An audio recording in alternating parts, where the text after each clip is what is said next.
Welcome to Sri Chaitanya DSC SGT and school assistants స్వాగతం. మన సంస్థ ఇప్పుడు తిరుపతిలో ఎస్టాబ్లిష్మెంట్ చేయడం అనేది జరిగింది. ఇది మ్యూజిక్ కాలేజ్కి ఆపోజిట్లోనే ఉంటుందనే విషయాన్ని మీరు గుర్తించాలి. సరే, ఏదేమైనా కానీ ఇప్పుడు రీసెంట్గా ఎగ్జామినర్ యొక్క ఆలోచన ఎలా ఉందో ఆ తరహాలో బోధిస్తున్న ఏకైక సంస్థ మన శ్రీ చైతన్య డిఎస్సి. ఇది అభ్యర్థులందరూ గుర్తుంచుకోవాల్సిన అంశం అన్నమాట. ఎందుకనంటే ఎగ్జామినర్ యొక్క ట్రెండ్ మార్చాడు.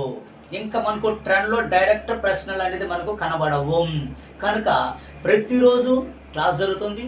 క్లాస్ జరిగిన వెంటనే కన్సల్ట్ ఫ్యాకల్టీ మెంబర్స్ కంటెంట్ ప్రశ్నలు రాస్తున్నారు. చూడండి, ఇది కంటెంట్ ప్రశ్నలు. ఇది ఎకానమీకి సంబంధించిన అంశం. ఈ ఎకానమీలో అగ్రికల్చర్ ఏరియాస్ మీద ఎలా ఇచ్చారో చూడు.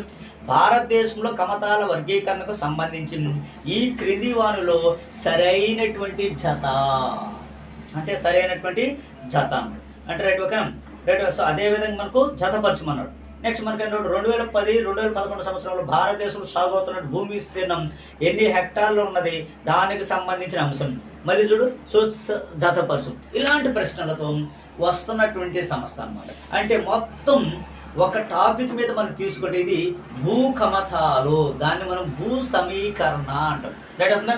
రైట్. ఓకేనా? అందులో భాగంగానే మనం భూ సంస్కరణ పదాన్ని మనం ఇక్కడ వాడతాం కదా.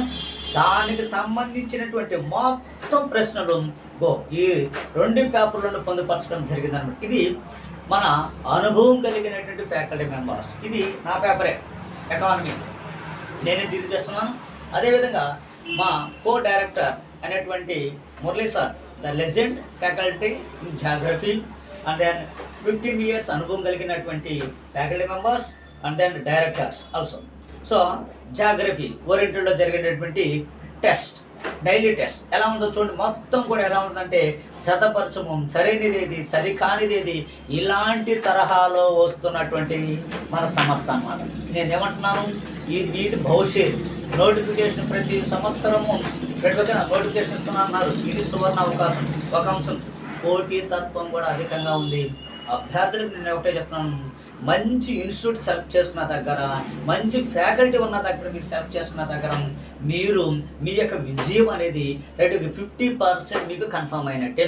తర్వాత రిమైన్ 50% మీ యొక్క హార్డ్ వర్క్ మీద ఆధారపడి ఉంటుందనే విషయాన్ని మనం గుర్తుంచుకోవాలి. కాబట్టి మీరు బయలుదేరండి, 100% ఫోకస్గా చదవండి, 100% విజేతలు అవ్వండి.